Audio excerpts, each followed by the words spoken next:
Welcome back, guys. Fantasy sports advice for you for Wednesday, October 23rd, 2013. This will be part of the article for NFL Week 8, the boom or bust list that I have, and it was very short. And on the site, it didn't have a lot of info. That's what these videos are for. So that will put you in there on my website. That'll link you over here, and then you'll be able to watch these videos. If you're just now finding this and you don't actually know what website I'm actually talking about, it is fantasysportsadvice.sportsblog.com. And currently right now I'm running a contest. I am ranked 20th out of, I don't know how many, I think they rank the top 100. And I am trying to get in to rank number 1, which is a top prize of $300. And I'm running a contest, and if I do end up getting up there, I will give away $75. And the rules to that contest, there's a video on this, and then there's a link over there. What you need to do, what I want you to do is share all of my stories to social media, other places, fantasy, sports leagues, message boards, anything you can do.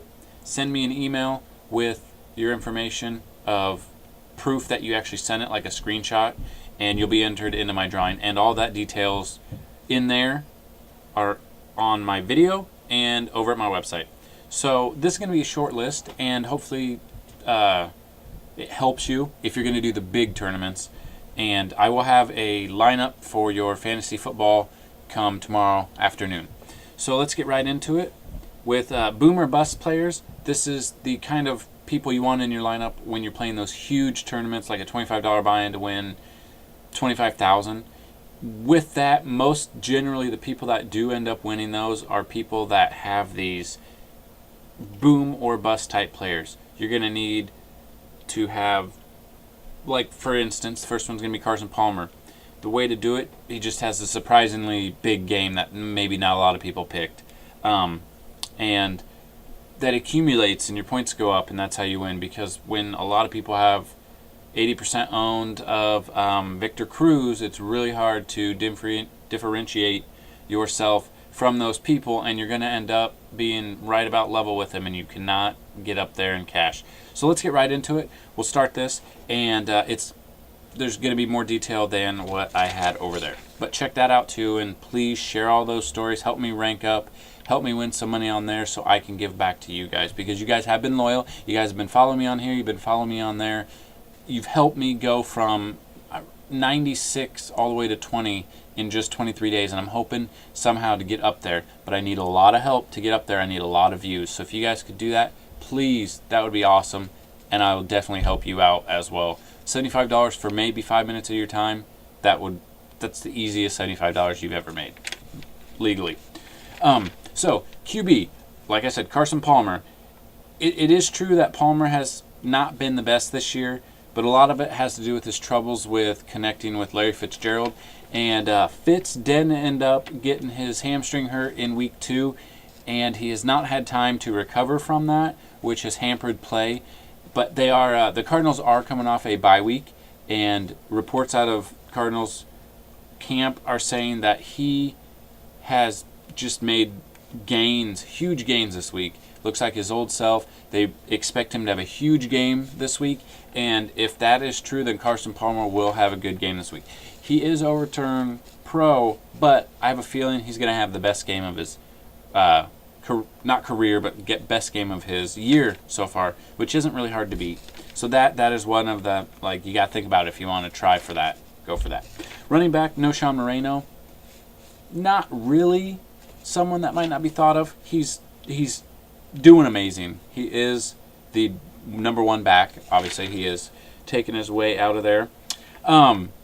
And I do honestly believe he'll be a top 5 running back this week. Now, I believe I was wrong about this last week, but I do believe that the Broncos will get up a couple scores this week against the Redskins, and in that fashion, I believe they're going to hand the ball off to Moreno a ton, and he's going to run it, and he's going to run it until his little heart can't run anymore, just to try and get some time taken off the clock if they are ahead like that.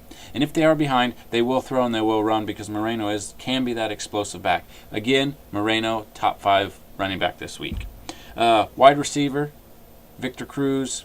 I know, it's Victor Cruz. It's another Giants player that I keep talking about.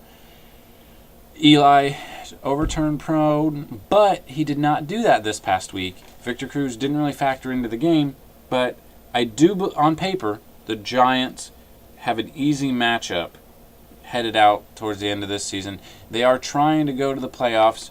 1-6, your playoffs, you're thinking, that's how bad their division is. And I do believe that Victor Cruz will have a good game this week. They're going up against the Eagles, and they last time out against the Giants a few weeks ago, before Eli threw 3 picks in the second half, Victor Cruz was set up to have a big game, and I believe that is true this week. I honestly can believe that Victor Cruz will get 20 fantasy points on FanDuel at least. I don't know how the other sites score them, but I believe he'll get 20 fantasy points this week. He's going to catch over 100 yards, and I do believe he's going to find the end zone at least once or twice.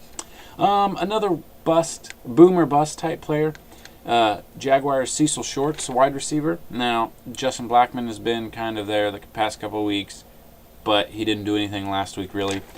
Cecil Shorts, I see a lot of garbage time coming for the Jags this week, like every week, but they are going up against 49ers, so I think they're going to have a huge deficit to overcome. And with that, Chad Henne, who has been given the starting position for quarterback, for some reason he just absolutely loves Cecil Shorts. I do believe he's just going to pass it to Cecil Shorts a lot, and he's going to get his targets. He usually averages about 10 targets a game for Henne at QB, not Gabbert. So do look for him to get at least 10 targets and haul in more than half of those for some big gains on the weekend. And this could be that bust, or it could be that boom, but I'm more leaning towards a boom. Tight end Jordan Reed. His price on FanDuel is only $5,400 for a tight end. Now that is really low, so you can get them in there and you can build up, get your defense, get your kicker, get that QB, depending on who you want. Peyton Manning's still up there. He's the exact reason that this list is a boom or bust. Because if he has a good day, that's a huge boom. If he's a bust, he's only a little bust because it's $5,400 to pay for him. Unlike if you pay for Jimmy Graham, who's so much, where we saw 2 weeks ago he got absolutely no points. And now he's hurt, so we're not even sure how he's going to do. So I do see the Redskins playing the Broncos and being at a deficit early in the game. RG3, he will run it. He's looking like his old self. He did run it a bunch last week. Got him a lot of points. I say he's going to run it, but if they do get down a lot, he's going to start throwing it. His tight end, Jordan Reed, starting to look good. Just Jordan Reed for tight end. Go for that. So hope you guys like this, and check that out. Check my other videos out, and share this. Subscribe. Comment. Tell me what you like. Ask me about trades. I do answer those, and I have been answering those. So there'll be a video come out tomorrow and an article over on my site over at fantasysportsadvice.sportsblog.com about what lineup you should put in and at what rank. So good luck this week. Cash in that money. Hope you had a good week last week, as did I. Until tomorrow, enjoy.